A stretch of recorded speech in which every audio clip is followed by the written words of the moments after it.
Hey everyone, this is Slyder Nelson, and welcome to another week for Southside Sox Hangout. This is our sixth episode. It is currently Saturday, February 15th, and that day has a lot of meaning for White Sox fans. Today is the day that pitchers and catchers report. And if you tuned in last week, Woo! joining me as well again this week is Hazy Mania and Pnoles. Hi. You can actually go to our YouTube page or to the fan post to see our breakdown for the competition for pitchers and catchers last week. Today is also very eventful already this morning for those that woke up at 6 in the morning Central Time. The United States did beat Russia in the Olympics in the first round in a shootout, 3-2. Patrick Kane for the Chicago Blackhawks on an assist. Very controversial. Do you guys want me to break out into the Star Spangled Banner right now? Because I'm feeling really patriotic right now. Let's get out. Oh, say I can. Sorry. Continue. No problem. So with like I mentioned before, last week we previewed the pitchers and catchers reporting to spring training, the key battles, who has the most to gain, who has the most to lose. This week we'll do it for the rest of the positional players for the Chicago White Sox. The key battles, I mean, it's always a debate. Who's going to be getting the majority of time left field? Does a platoon actually make sense there? The situation at third base, you have a high-rising prospect versus two guys that are really below replacement level. What makes sense there, and what should we be paying attention to? But we'll start off the podcast here this week talking about the man of the hour, and he's been man of the hour since he was signed before Halloween, and that is Jose Abreu, the free agent signing from Cuba. We talked about him in great length as far as the blogs. Jason Stark always does from ESPN.com a survey of general managers. And while I'm playing the awesome video highlights this past World Baseball Classic, with Jose Abreu being on the Cuba national team against the Chinese, general managers throughout Major League Baseball, according to Jason Stark, believe that this was the third best free agent signing during the offseason, and that the majority of them believe that Jose Abreu is the front runner to win American League Rookie of the Year award, ahead of Masahiro Tanaka, who just recently signed with the New York Yankees. So the first question off my mind, Pnoles, is there are a lot of expectations of a Jose Abreu because of the ability that he possesses. And we're going to see it, coming up here, a breaking ball, and you'll see the massive power that he has. What should be the proper expectations the White Sox fans should have for Jose Abreu this season? Well, to be honest, it's very rare that a player on a team, a player who's never played a single major league game, is the guy who's most likely to wind up being the team's best hitter. And I think that it is reasonable for White Sox fans to expect Jose Abreu to be the best pure hitter on the team this year. Everything we've seen from translated statistics, from people just being amazed,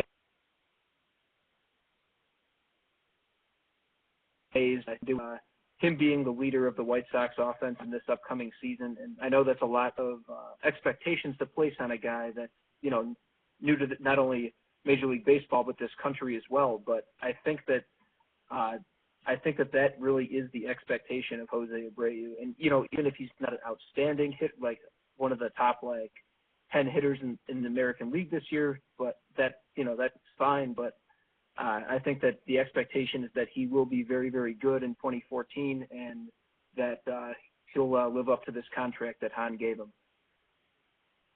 So, with that being said, Hazy, should White Sox fans jump off the bandwagon if the guy only has a couple home runs when it's approaching Memorial Day weekend in May? No, I mean you have to go into it with reasonable expectations. I mean, saying that this guy's going to be the best hitter on the 2014 Chicago White Sox isn't saying a whole lot, because there aren't a whole lot of great hitters on the 2014 Chicago White Sox. You have to, I mean, give him, let him have his year. Let him if he's not doing it by September, then maybe you start getting a little bit worried, I think. But Memorial Day, absolutely not. Let him figure it out on the fly with this roster with this year. I think I'm pretty well on record saying I don't really care what happens this year as long as the end result is a better 2015. Okay. The big thing about this signing is the White Sox are getting Abreu during his prime. And for hitters, that prime is ages 27 to 32. And this is going to be a topic that keep bringing up throughout this podcast when we break down players.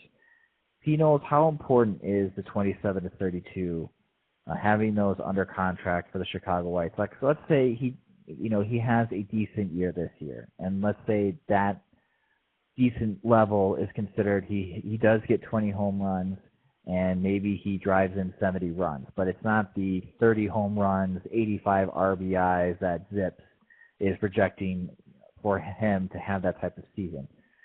But how important is it for the White Sox to lock up those years for Jose Abreu? I think the fact that they have those years locked up is one of the reasons that makes this as good a signing as it is. I mean, you look at the contract, it's 6 years, $68 million, so it's just between $11 and $12 million on average. Salaries for free agent players are just spiraling out of control these days, and I think the fact that a lot of times when teams sign these free agent contracts, you're paying for years like on the back end, like beyond 32, but the White Sox have got this guy for a pretty reasonable price for the years of his career that he's expected to be the best. So yeah, I think the fact that we were able to get him in his prime was a big deal for Rick Hahn, and I think it makes a lot of sense for the direction of this team, making sure that if we do expect to be pretty good in 3 to 4 years, then you've just signed a guy who's not over the hill, but is still very likely to be raking if he turns out to be as good a player as we all hope he will be. So, Hazy, something that Pnoles brought up, the attractiveness for the White Sox to lock up a player like Jose Abreu, and they do have a foundation building as far as the lineup is concerned with Avisail Garcia as well in right field.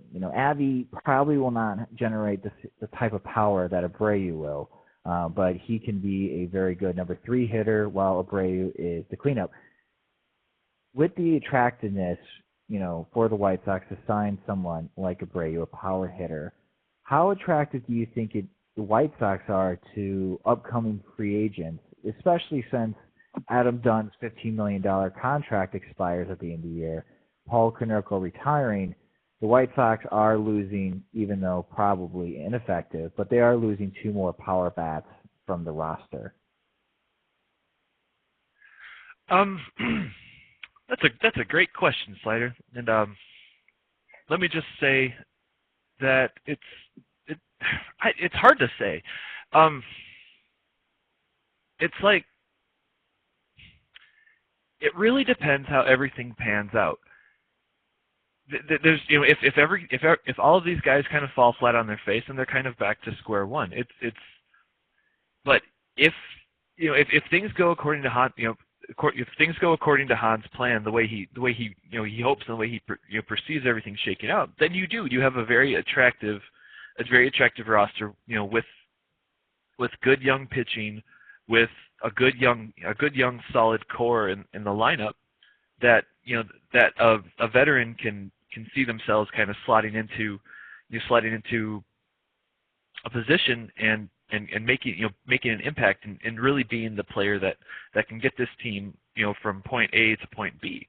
But if some of these guys fall flat on their face, then there's a very decent chance that that's the end of it. That they're going to have to kind of go back to the drawing board, and that's the risk you take with signing a player like an Abreu. Kind of an unproven commodity, but I think it's exactly the kind of risk that Hahn and the White Sox need to take in order to make an impact with the way that their roster is currently, as the roster is currently constructed. So Pnoles, obviously we talk about the offensive prowess that Jose Abreu has. What should White Sox fans be expecting defensively from this guy from the early scouting reports that have been generated? Because the White Sox were one of the first guys also to see Jose Abreu in person, but they saw him hit. Be better than Adam Dunn and Paul Konerko. That's pretty much my expectation for him on defense at this point. Realistically, the guy he's on this team to hit long term. If he turns out to be very good in the field, he'll be able to, once Dunn and Konerko out of the picture, the DH spot will be available. At this point, I think White Sox fans, they should be satisfied if he's not a disaster. My focus on Abreu is basically purely what he can do with the plate.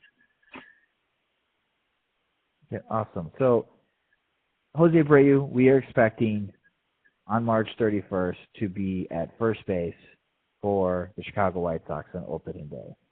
So let's switch topics here, and let's start chatting about the rest of the lineup. Again, last week, if you want to see what our thoughts were for the pitchers and catchers as they are reporting, go to our YouTube page or go to that fan post on www.southsidesox.com, and you can view our thoughts as far as the breakdown with pitchers and catchers. But for the White Sox right now, they're projected, as far as the lineup being brought in, and this graphic is from Yahoo Sports. So take it with a grain of salt because I don't see Jake Elmore being realistic being on the team. Hamilton Bartholomew begs to differ. This is what it's looking like right now for the White Sox. Obviously, the competition and catcher between Fagley and Flowers.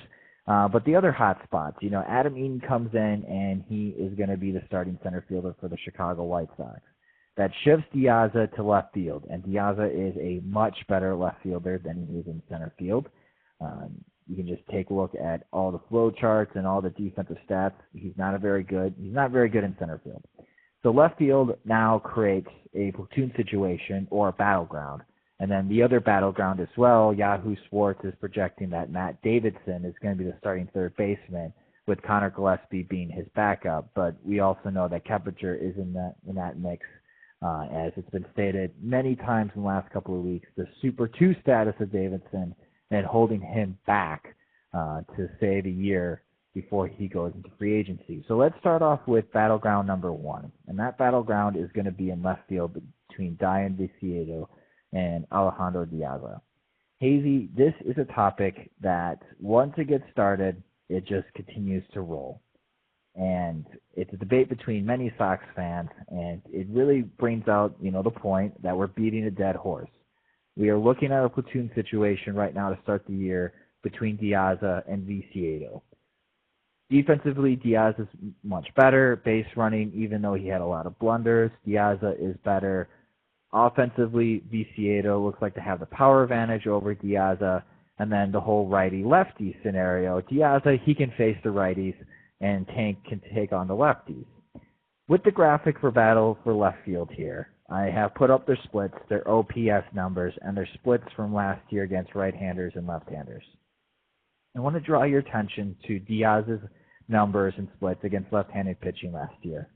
That is very, very good for a left-handed hitter. And then you look at Dayan Viciedo numbers against right-handed pitching. He was better against righties than he was against lefties. What type of concern is this going to generate? And does this hinder expectations and maybe throws a wrench into the whole idea of trying to platoon these guys in left field? I don't think so. I think that obviously Diaz's future isn't with this team. Whether he spends the entire season with it or not, he's not the long-term solution in left field. Whereas Viciedo could be. We still don't know. So I think that the best thing you can do is to trot them both out there. But looking at the splits, that brings up a good question: is against whom do you trot them out against? Traditionally you would want Viciedo going out there against the lefties and Diaza against the righties, but the numbers are right there for you. I mean, I'm not sure how large the samples are on those, but it's pretty clear that it could potentially shape up to be a non-traditional sort of platoon. I don't personally have a lot of love for Diaza, just for the reason that I brought up before. Is I don't think he's not he's just a kind of a holdover as far as I'm concerned from this team that was constructed to win now, and he doesn't he's kind of a man without a future on this team. So are they like, does the hope become then that he's going to produce early on, and then you can flip him and then just trot Viciedo out there every day and say, this is your chance, sink or swim? Or do they, maybe they'll go the entire rest of the season with these two, playing the hot hand? It really does remain to be seen. But if you're asking how do I think they're gonna, this is gonna shake out, I really don't know, because neither of them is traditionally a great solution. I mean, Diaza has the better glove, but what long-term value does playing him even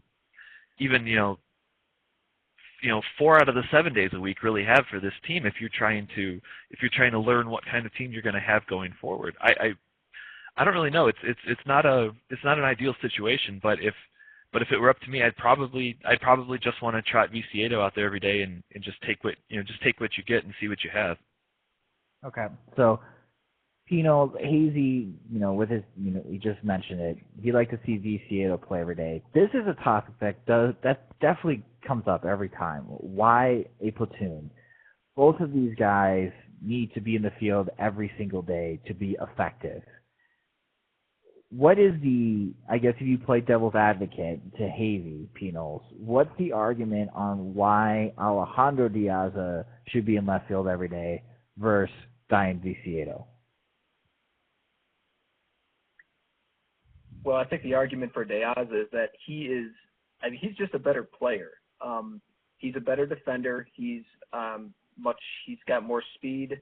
But I think the biggest thing is that if they do go for a platoon situation, I know the numbers look pretty similar from last year, and frankly, it's kind of bizarre that Viciedo was so relatively equal against righties and lefties, because for his career, he's a legitimate monster against left-handed pitchers. Against right-handed pitchers, he's been a far weaker hitter. He has a 908 OPS for his career against lefties. That's very, very good. I think Diaza needs to be out there because you got to put your against right-handed pitchers especially. Diaza needs to be out there. He doesn't split the same against righties and lefties, but for Viciedo, I think the argument for putting him out there is like this is his last chance to really establish himself and provide hope that he could be an everyday regular going forward. And to the extent the Sox want to try Viciedo out, I think they've got to do whatever they can to try to get Diaza off the team via trade, which I would be completely fine if we want to make this Viciedo's last chance. But, both of these guys are still on the team as long as they are. Diaza's got to play because he's the superior baseball player right now.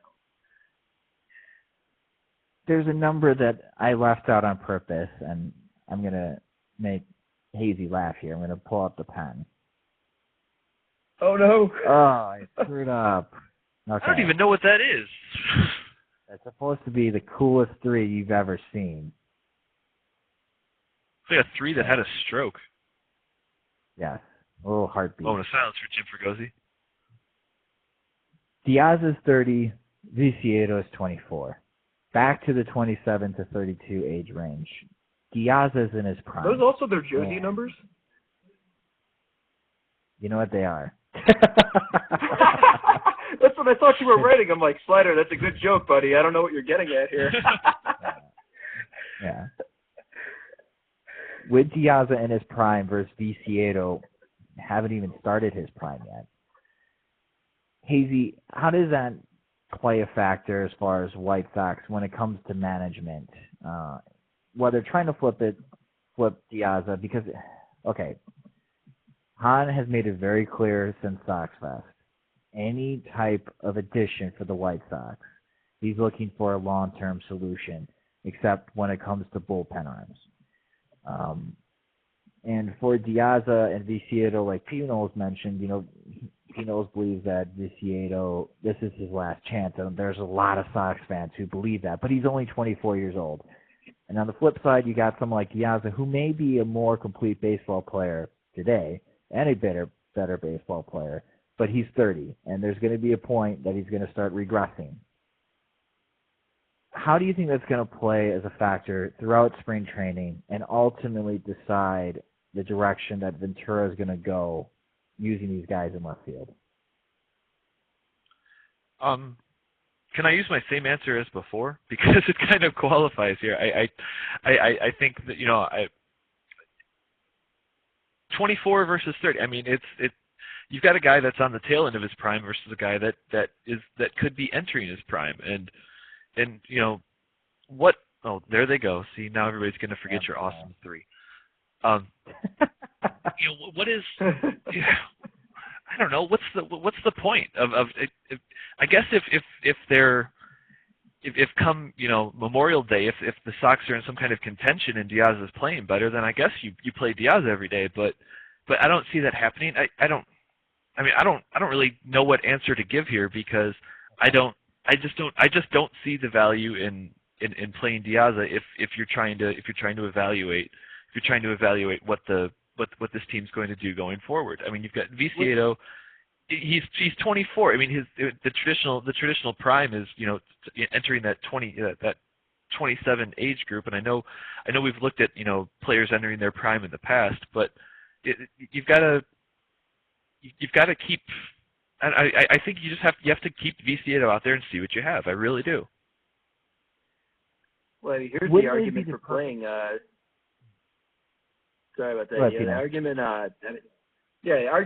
The reason for playing Diaz is because he currently is a valuable player, and if you can turn him into a once, twice a week player by putting him on the bench, you've essentially sapped him of his value. I mean, 2 things are going to happen this season. One of them is extremely more likely than the other. Number one, you guys can try to guess which is which. Number one, just the White Sox are currently contending when it comes time to the trade better than the best players out there because who knows, we might be in the playoffs. And the other possibility is we're far out of it and we're looking for guys that we could potentially flip for somebody who's trying to make a playoff push. If you've got Alejandro De Aza, who's been on the bench for most of the first 4 months of the year, it's going to be, in favor of Dayan Viciedo, who, may or may not be playing well. It's going to be a lot harder to convince somebody that De Aza is that valuable. So I think that you got to play your best players regardless of. I think you just got to play De Aza because he's the best guy, and if we're really concerned about Viciedo's development, then we've really got to be taking a long, hard look before the season about getting De Aza a new uniform and what we can possibly get back in return. Wouldn't the perfect scenario be not having Dunn and Konerko and slotting Viciedo as a DH? Because defensively, he doesn't give you a lot of value. Sure, he's got a strong arm out of left field. Generally, that's where the weakest arm is in the outfield, is in left field.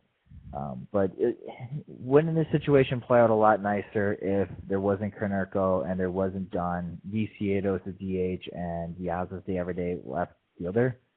And then the White Sox, instead of considering trading Diaz, would actually be thinking about keeping him for a little while. Yeah, I think that would make the situation a ton better. Viciedo, that way we could see if his bat ever develops, and we don't have to worry about possibly devaluing De Aza, who's currently a valuable player. Pnoles, I don't disagree with what you're saying. I fundamentally, you're absolutely right. I just don't. It's so frustrating because it would if not for the Konerko signing, that's ideal. You play Viciedo out there every day in left field. You basically as a showcase, you say, hey, look what we've got here playing every day in left field. You can have this for the low cost of whatever, and then you've got Viciedo. You that is the situation where you have the best of you've got the best of both worlds. But that's been thrown out the window. Paul Konerko makes that irrelevant because he's a right-handed power bat, presumably. And the same thing that Viciedo is supposed to be. I don't disagree with what you're saying. It's just in my mind, I guess I've already just kind of written this season off, which is probably a dumb idea. But I love the idea of this season because it'll shape what we can expect next season, where I think we all have higher expectations. It just would have been a better fit because instead of coming into spring training this year and not even talking about the Konerko DH platoon, you'd instead be talking about, okay, this makes sense. Tank will get some at-bats. Now you have Viciedo and Adam Dunn platooning on a DH. And then Diaz could play every day in left field. That, again, it's another point in which it didn't make any sense to re-sign Paul Konerko. And his leadership skills better be out of this world great for this to really help as far as the White Sox. There have been so many moves that Hahn has made this offseason to progress this team forward, and then he makes one move that it's not regressing a team, it's an anchor, and it's pretty heavy. And until this season's over, the anchor's not going away, and that's that's Paul Konerko. So let's talk about Pnoles' point as we switch topics here from left field to third base. Pnoles, you just made the comment that you should always play your best players on the field. And that's very logic thinking, very sound thinking. No one's going to ever argue about that. But when you go and look at the third base here, the situation is that we have Jeff Keppinger entering year 2 of a 3-year deal, expected to be the super utility player. Connor Gillespie, this pickup from the Giants to provide some competition to Brent Morel at third, and also add a left-handed bat off the bench. These guys split a lot of time last year, and they got a lot of playing time due to injuries and ineffectiveness from the roster. And then Hahn picks up someone by Matt Davidson. We've talked about Davidson quite a bit as far as that trade from Arizona, and it's been stated in the blogs and in fan posts as well on SouthsideSox.com that because of the Super 2 status, even though Davidson enters in spring training competing for the starting role at third base, he may not get it for the sake of the White Sox avoiding keeping Davidson longer for another year, avoiding free agency sooner than later. When you look at the splits here, Keppinger, historically bad year. And Gillespie, there's no reason why he should be batting against left-handed pitching on the major league level, period. Your statement about playing the best players, does this also apply at third base? And should Hahn and Ventura ignore the Super 2 status? And should they be slotting Matt Davidson at third base if he has a stellar spring? You kicking this one to me? Yeah. Okay. It's interesting. Prior to Larry's article, I had basically been of the opinion that, forget the service time concern. Just throw him out there on opening day because we really need to, sooner rather than later, to figure out what we have in this guy. And the best way to do that is just to put him on the roster and run him out there every day during the 2014 season. I know there's been a lot of talk about all the money we could save if he avoids the Super 2 status. And in my opinion, that's one of those nice problem to have type situations because he's only going to get that expensive if he pans out. So I know it's that if he does pan out, you feel kind of silly and say, oh, well, we could have just waited 2 months and then saved a bunch of millions of dollars. But I see that as a sign that things have gone well if he actually does get expensive. Larry's article, I think it made me realize that I think his cutoff was a lot sooner than do you guys remember what the cutoff was for him? I believe that the cutoff was in July. Sounds right. Oh, for Davidson in July. Oh boy. Yeah. Okay. July and well, Simeon. the cutoffs Simeon and Davidson have very close cutoffs. Oh, it said Davidson. Okay, I'm actually Davidson to be declared. Well, Davidson's only played 31 games, and looking as far as it was later in the season that the cutoff was. Yeah, I mean, looking at Davidson's numbers, I mean, a small sample alert as far as the graphic. He only played 31 games last year for the Diamondbacks, and we're very aware by now, dead horse topic, on the play of Jeff Keppinger and Connor Gillespie. Hazy, Gillespie's very serviceable as a backup third baseman, especially going up against right-handed pitching. His splits are very low.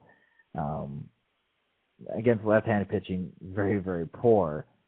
Let's say the Super 2 status scares the White Sox away from Davidson being on the starting roster, and this is a true battle between Gillespie and Keppinger. Choosing the lesser of two evils, who do you think would actually win out the starting third baseman job for the Chicago White Sox, and who do you foresee being the starting at third on opening day? Probably Keppinger.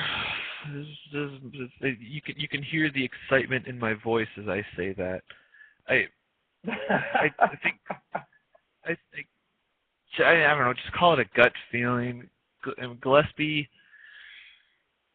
I don't know. Gillespie's. Sorry, go ahead. Does Gillespie have any trade value, significant trade value that a team would ask about him during spring training, maybe moving him back to the National League?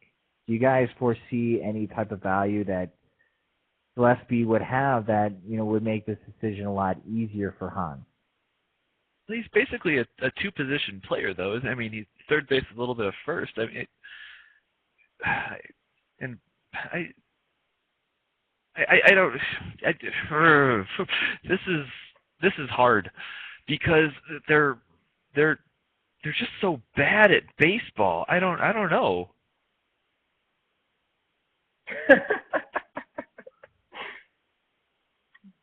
I think he's got like some trade value, but it's really not a lot. I mean, you're taking like a lottery ticket pitcher or something like that for a guy like Gillespie. Maybe not even that, but he might have more value off the team than on it at this point. I mean, he's definitely one of the key linchpins of this infield logjam that we have going on right now. And I kind of feel like he's served his purpose, especially now that Davidson's in tow. And I'd be fine with him just gone. And maybe we could just say, let's get what we can for absolutely anybody who will take him and give us absolutely anything for him.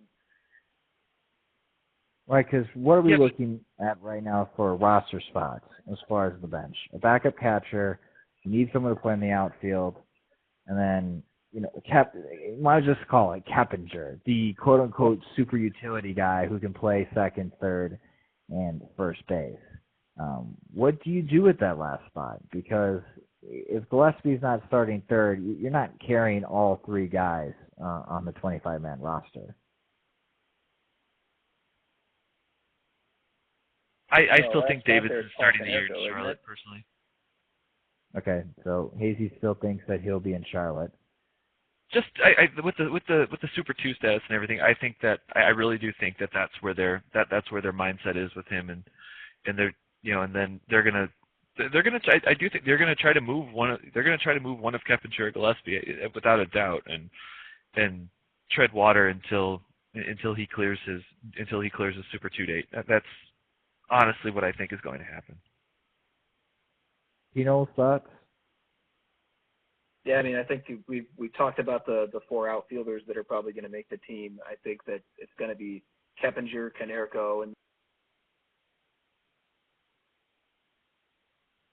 then the back. Now, I personally think that Gillespie is probably going to be flipped at some point between now and the start of the season. But yeah, I think, and if that happens, I think that they'll probably start with Davidson on the roster on opening day. But if not, I think that if they can't resolve this logjam, then I think that it's a perfect excuse for Hahn to say, oh, we've got all these guys like Gillespie. We can platoon Gillespie and Keppinger and make a god-awful hitting third base platoon for a couple of months before it's his time. And then, sayonara Gillespie, like there's sayonara. Sorry, mispronounced that. Goodbye. How dare you? Racist. Wow. What Automatic about, 6 Rex.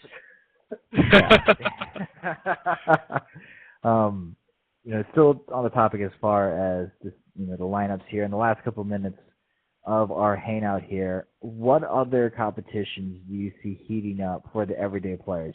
After discussing the battleground positions in left field and third base, let's talk about Marcus Semien and let's talk about Gordon Beckham.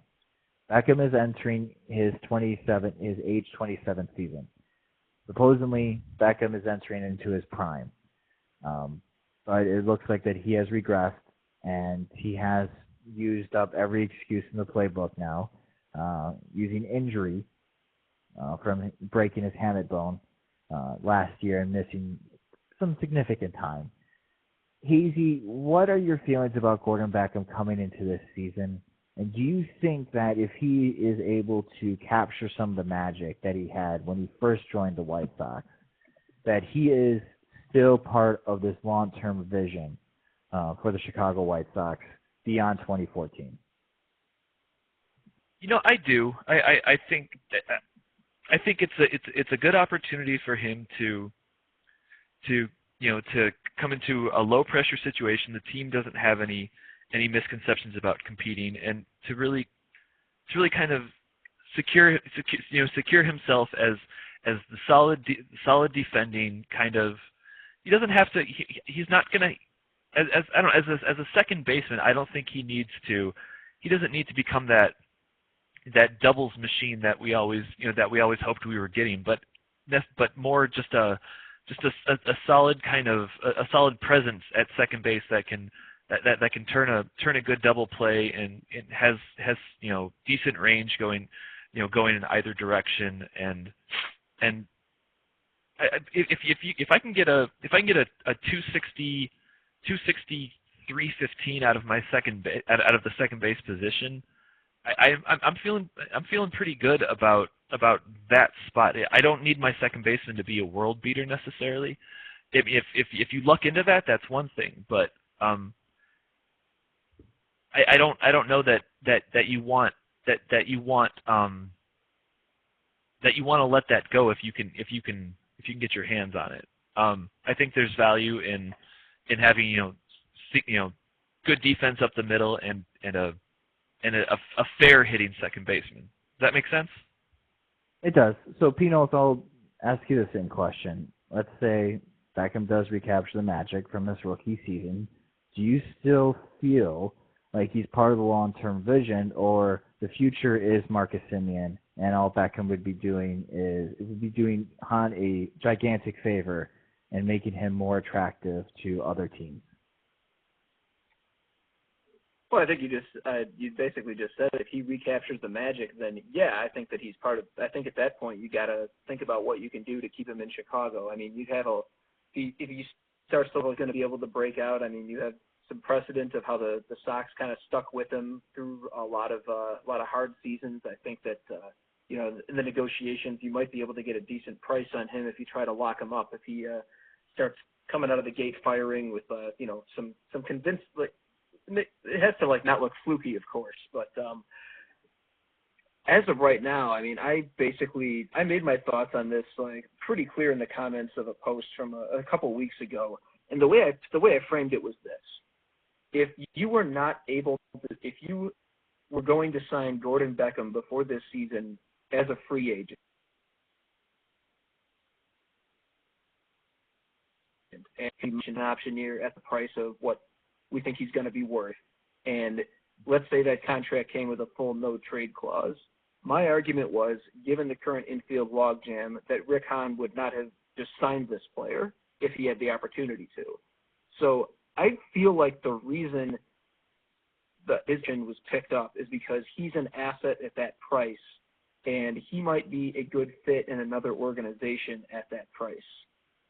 But as far as what he's doing for the White Sox, as of right now, it's really hard for me to think of Gordon as anything except a roadblock for some guys that we might want to try out in the infield, Semien being the primary candidate at second base. But I kind of see him as a blocking force that's just kind of been stagnant for years, and I really don't have a lot of hope in him. But like you said, if he does come out of the gate firing and he looks like he's rediscovered his power, he has a good stroke going on, the peripherals look good, yeah, sure. At that point, you need to trade me. Awesome. Yeah, it's weird. I know people all the time in the game threads and on any blog board out there for White Sox fans, there is quite a bit of, let's just call it what it is, hate for people like Gordon Beckham and Adam Dunn. But these are guys that White Sox fans have to get behind and are hoping that they have a great start to the season. Wait, Southerners? Because, again, they've had value. Both of these guys have showed glimpses of value. It wouldn't be the first time that Adam Dunn was attractive as a left-handed power hitter. But, there's a part of me that hopes that Beckham is still part of the long-term future for the White Sox because I've seen that magic, and I think he can be part of the solid foundation and solidify second base. But then there's the part of me that looks up the stats and sees this guy and keeps hearing how great he is, and Marcus Semien that's coming up the ranks, that he's better suited at second than he's at shortstop. And I'm just wondering if the timetable for Beckham is closing, and it actually is closing on him, but how much time does he truly have left? If he does recapture the magic, that's a pretty big unexpected what if for the White Sox heading to 2014. It's a good what if. That means that the team possibly is doing a lot better than expected, but how does that impact on the future for the Chicago White Sox? It's an interesting storyline that I'm sure we'll be paying attention to throughout the course of the season. So that wraps up this week's Hangout. I want to thank Hazy Mania and Pnoles again for jumping on. The very first spring training game is going to be Friday, February 28th at the home ballpark, but I believe we are the visiting team as we go up against the Los Angeles Dodgers. So the pitchers and catchers reporting today, and then the players will follow suit after this weekend. Yeah, it's amazing. They get, as a team, a total 8 days to practice, and then they have their first game. It's way different than the NFL with training camp, where it seems that preseason takes forever. But we are slowly getting away. We're just 6 weeks away from opening day.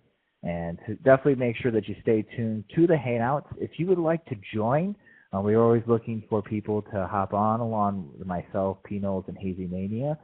Just put in a comment down below as far as in the fan posts, or you can send an email to sss.hangouts@gmail.com. If there's a particular topic that you want us to discuss, let us know. Also let us know your opinions as well. And make sure to subscribe to our YouTube page. So for Pnoles and Hazy Mania, I'm Slyder Nelson. Thanks for listening to this week, and catch up with us next week as we chat about the White Sox entry into spring training.